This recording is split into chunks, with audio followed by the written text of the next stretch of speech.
Assalamualaikum warahmatullahi wabarakatuh. Perkenalkan, saya Rehanisa dengan NIM A1A322060 dari kelas F03.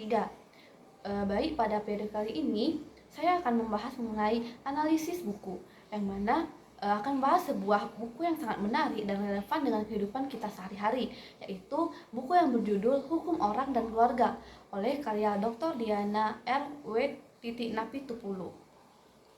Nah, baik, buku ini merupakan salah satu rujukan penting dalam bidang hukum perdata, karena buku ini membahas secara mendalam tentang hubungan hukum yang melekat pada manusia sebagai subjek hukum, serta hubungannya yang timbul dalam lingkungan keluarga. Nah, pada buku ini, penulis ini bertujuan untuk memberikan pemahaman komprehensif mengenai aspek hukum yang mengatur individu dan keluarga. Nah, dalam kehidupan sehari-hari, banyak persoalan yang sebenarnya berakar dari kurangnya kesadaran hukum, mulai dari hak dan kewajiban sebagai individu, hingga masalah dalam keluarga seperti perkawinan, perceraian, hingga hak asuh anak. Nah, melalui buku ini, pembaca diajak untuk memahami bagaimana hukum hadir sebagai pelindung dan pengatur hubungan sosial, bukan sekedar aturan kaku yang membatasi kebebasan.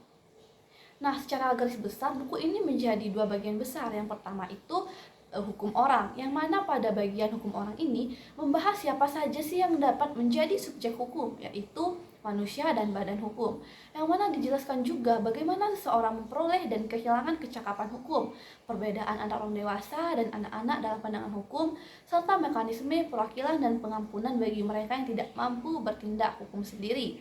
Nah, penulis menekankan bahwa pengakuan terhadap manusia sebagai subjek hukum adalah bentuk penghormatan terhadap martabat kemanusiaan itu sendiri. Selanjutnya itu ada hukum keluarga, yang mana pada bagian ini penulis membahas segala aspek hukum yang muncul dalam hubungan kekeluargaan, mulai dari perkawinan, hak dan kewajiban suami istri, hubungan antara orang tua dan anak, pengasuhan, hingga harta bersama dan perceraian. Nah, penulis menguraikan dengan jelas bagaimana hukum keluarga Indonesia diatur, baik dalam KUHP Perdata, Undang-Undang Perkawinan Nomor 1 Tahun 1974 maupun peraturan pada pelaksanaannya. Nah, menariknya, buku ini juga menyoroti isu-isu kontemporer seperti perkawinan campuran, adopsi anak, dan perwakilan tunggal dan perwalian tunggal yang semakin sering terjadi di masyarakat modern saat ini.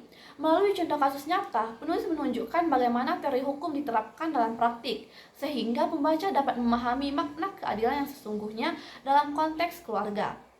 Nah, salah satu keunggulan pada buku ini yaitu gaya bahasanya yang sangat mudah dipahami, bahkan oleh mahasiswa baru atau pembaca non-hukum sekalipun. Nah, setiap bab disertai dengan contoh kasus aktual dan analisis logis, membuat pembaca tidak hanya memahami konsep, tetapi juga mampu menerapkannya. Nah, kontribusi penting buku ini terletak pada upaya penulis untuk menghubungkan nilai-nilai hukum dengan nilai kemanusiaan dan moralitas.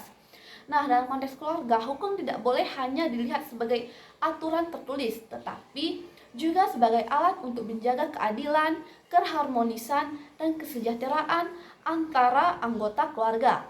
Nah, secara keseluruhan, Hukum Orang dan Keluarga ini merupakan buku yang kaya wawasan dan sangat relevan untuk kita pelajari, terutama bagi mahasiswa hukum, akademisi, dan siapapun yang ingin memahami dasar hukum kehidupan berkeluarga.